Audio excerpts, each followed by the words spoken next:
Yo, what is up, guys? Welcome back to another video. In today's video, I'm going to be talking about my trades today, where I went wrong, how you guys can learn from that, how I have personally learned from that, and the upcoming Fed meeting this week. So first of all, let's hop into my screen and I'll show you guys where I took some trades and how you guys can learn from my lessons, right? So first of all, starting off the day in SQQQ, we got in a little bit after open. So we waited for signs of direction here because of the choppiness in the beginning of the day.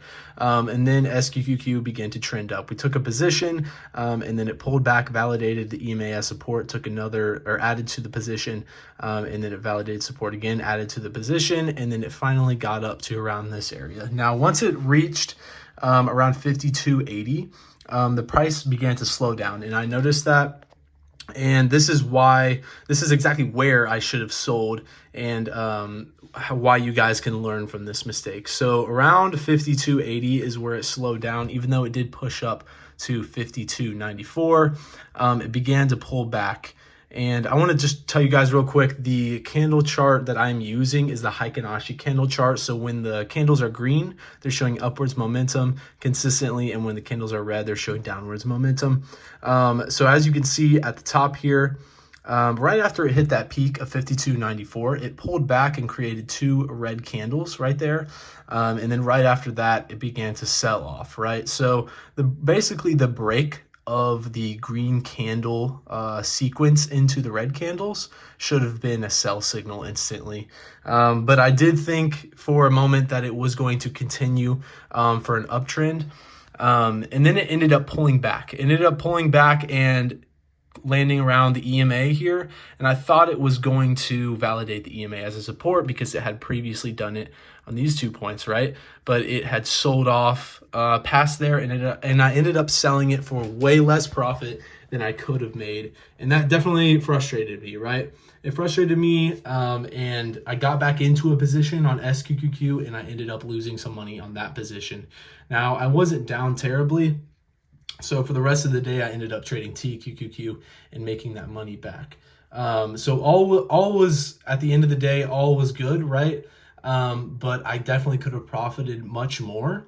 And on days like today, where you don't have much profit, I guess I would treat it as a learning lesson. Like today is, despite like not making any profit or making minimal profit compared to what I usually make, it's a learning lesson, right? And it's something to look at and take into consideration for this upcoming week and for the rest of my time trading.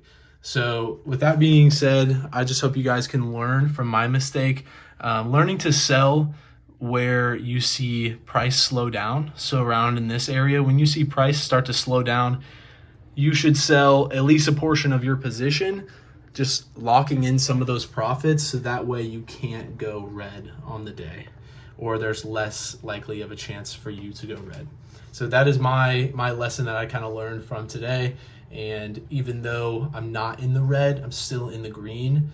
It's not exactly in the green where I would want to be. So that is the kind of lessons from my trade. And then moving on, we're going to be talking about the FOMC meeting coming up this week. So on Wednesday at approximately 2 p.m., there will be an FOMC meeting, and we should see a change of direction in the market at that point. So I expect today and tomorrow to be kind of choppy, kind of slow, similar to how today was, as you can see in SQQQ and obviously in TQQQ too. It's just the opposite.